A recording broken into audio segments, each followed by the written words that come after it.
K로 시작하는 그 나라에서 언니 아들에게 결혼할 때 내 알을 낳아도 매일 내 아침을 차려줄 수 있겠니? 라고 하면 어떻게 되죠? 내가 애를 낳아주려고 결혼했냐? 내가 네 밥 해주려고 결혼했어. 라고 이야기하잖아. 근데 이게 지어낸 이야기가 아니잖아.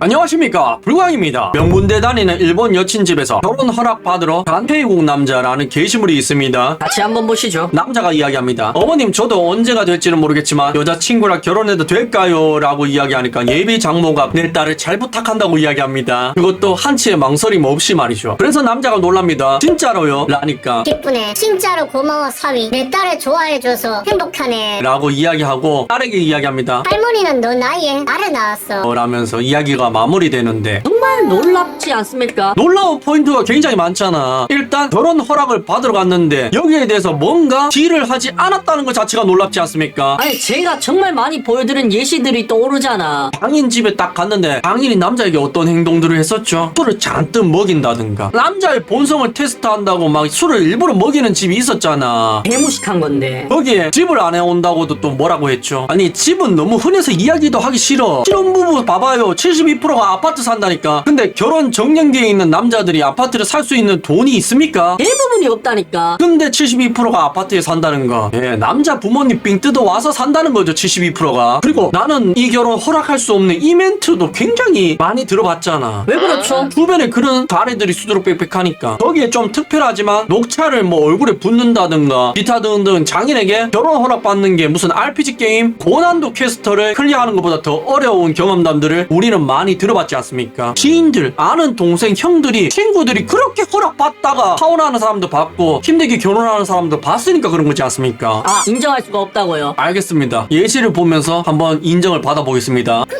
결혼 허락 받으러 갔다가 여친이랑 헤어짐. 3년 사귄 여자친구가 있었고 결혼 승낙 받으러 오늘 여자친구 집 간 게 첫 시작이었음. 상황 설명 간단히 하자면 퇴근 후 여친 만나서 같이 가기로 했었고 난 미리 과일 선물 세트 하나 사서 감. 같이 집에 들어가기 전에 여친이 고기 사지. 아빠 고기 좋아하는데. 이러길래 1차로 빈정 상황. 그래서 아직 결혼 전이고 나름 손님인데 식사 자리에 반찬이 부실함. 양반 조미김 플라스틱 포장 그대로 식탁 위에 꺼내놓으심. 나도 매번 차려 먹지는 않았지만 그래도 손님인데 너무 가볍게 생각하는 것 같아서 2차로 빈정 상황. 아버지 되는 사람이 밥 먹는 자리에서 끔거리며 목만 긁다가 과일 먹는 자리에서 시시콜콜한 거 다 물어봄. 학력, 연봉, 부모님 직업 기타 등등. 여기까진 그나마 이해 가능. 결혼은 현실이니까. 다 결정적으로 집인데 처음에는 학가 이야기를 했는데 집은 내가 지금 40평대 자가로 살고 있어서 그 집에서 시작할 거라고 하니 혼수도 필요 없겠네 이러심. 몸만 와서 같이 살면 된다고 하니 공동명의들이 처가댁 근처로 이사 권유 기타 등등 별의별 소리를 다 함. 오, 짜증이 부글부글 끓어오르는데 참고 참다가 아버님 말씀 다 끝나자마자 죄송스러운 말씀이지만 결혼 다시 한번 생각해 보겠다고 말씀드리니 버럭 화를 냄. 그리고는 이놈 이 자식 이러면서 화를 냄. 6. 여기에서 이미 내 마음이 정리됨. 손님 대접이라든가 사이가 될지도 안 될지도 모르는 초면의 성인 남성을 이런 식으로 대우하는 걸로 봐서 안 되겠다 싶었어요. 내가 상대방 돈 없는 것까지는 참고 살아도 예의 없고 경우 없는 건 못 참음. 아버님 보니 집구석 대충 어떤지 파악되더라. 7. 죄송하다 하고 나오고 여자친구한테 헤어지자고 함. 처음 보는 사람한테 이 자식이 이놈이 이런 푸대접을 받으니 술 먹어도 술에 취하지도 않네. 참나. 여자친구 전화랑 문자 계속 오길래 차단받고 모르는 번호로 오는 번호도 다 생까는 중이라는 게시물이 보이십니까? 여러분들 레파토리가 정말 비슷하지 않습니까? 내가 예전에 보여드린 사연들과 거의 흡사하잖아. 그런데 똑같은 사연이 아니라니까. 오늘 처음 보여드린 사연이에요. 예전에 보여드린 사연들은 저기서 여자친구가 허벅지를 꼬집으면서 빨리 우리 아빠 말에 대답해. 라고 방어치던 이야기. 그리고 여자친구 표정이 차분한 게 아직도 안 쳐진다는 이야기. 그리고 녹차를 얼굴에 들이붓던 이야기. 전부 다 다른 이야기란 말입니다. 이건 처음 이야기해드린 거라고. 그런데 이상하죠? 내용들이 전부 다 복사해서 붙여놓은 것 마냥 비슷하잖아. 마치 한 명의 작가가 스토리만 약간씩 바꿔가면서 쓴 글 같지 않습니까? 그런데 그게 아니라니까. 그리고 왜 사연들의 레파토리가 다 똑같은지 설명드리자면 되게 정상적인 집안에서는 손님과 사위를 저런 식으로 대우하지 않습니다. 저도 장인어른 집에 갔을 때 첫날에 굉장히 음식에 화려했었단 말이야. 다 먹지도 않는데 차려놓고 한 개씩 먹어보래. 그렇게 장모님이 음식을 접시에 담아주셨던 기억이 나는데 여기 글에서는 뭐라고 했죠? 플라스틱 포장지에 하는데 김이요? 외국도 안 그런다니까. 심지어 K로 시작하는 나라는 더더욱 그러면 안 되죠. 왜 예전에 그런 말이 있잖아. 사위사랑은 장모라는 말, 백년사위, 백년손님이라는 말들이 있지 않습니까? 그게 왜 나온지 아십니까? 그만큼 내 딸을 책임지고 있는 사위가 소중하다는 거야. 그래서 백년손님이라는 말을 사위한테 칭하는 거란 말이야. 그래서 나온 말인데 우리의 어머니 세대에는 그랬는데 이상하게도 그게 와전되고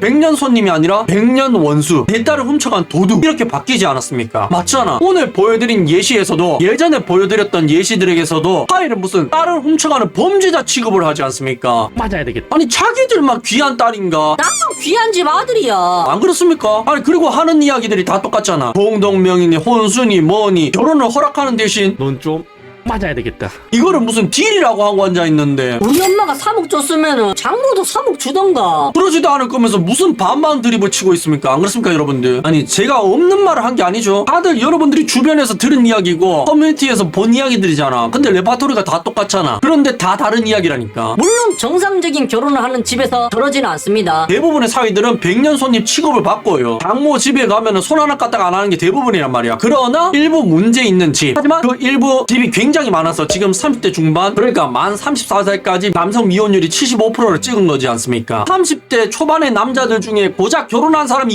25%밖에 안 된다니까. 이거 굉장히 심각한 거라니까요. 왜? 돈 못 벌면 사람 취급을 안 하니까. 장인이든 장모든 정말 특수 케이스지만, 하지만 그 특수 케이스가 굉장히 많아져서 이런 현상이 발생한 거지 않습니까?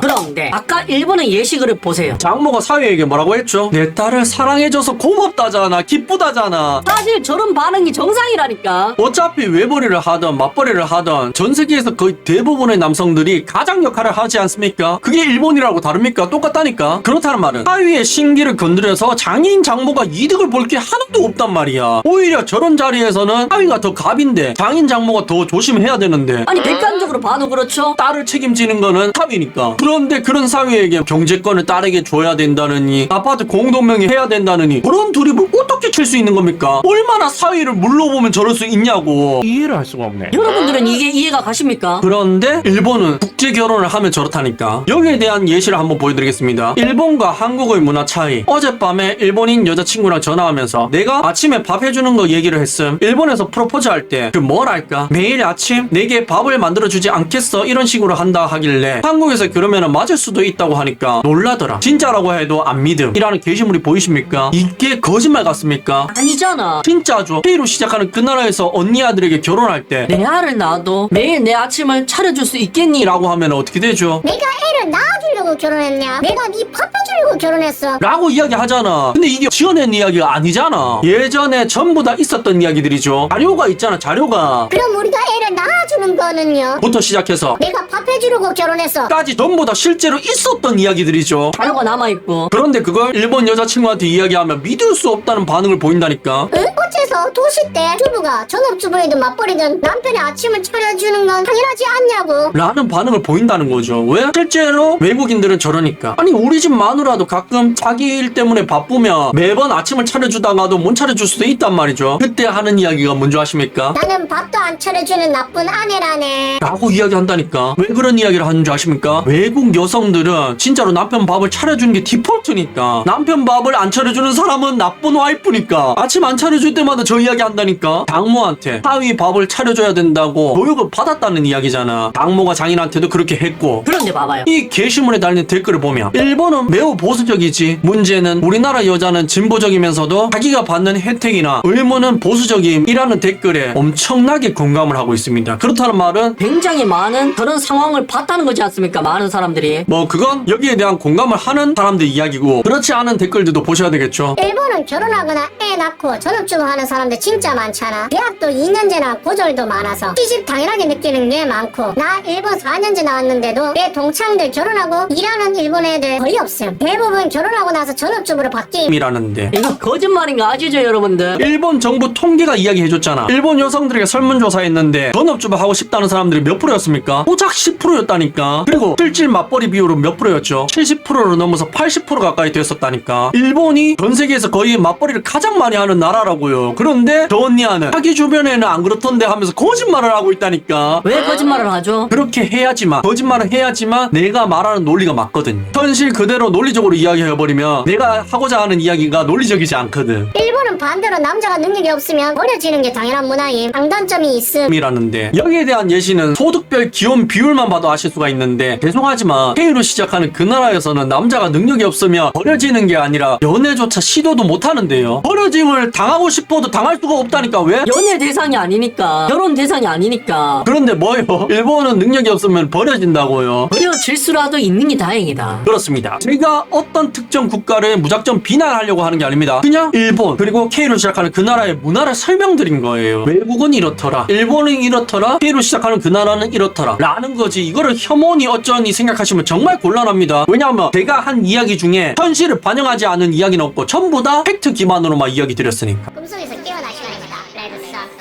시청해주셔서 감사합니다.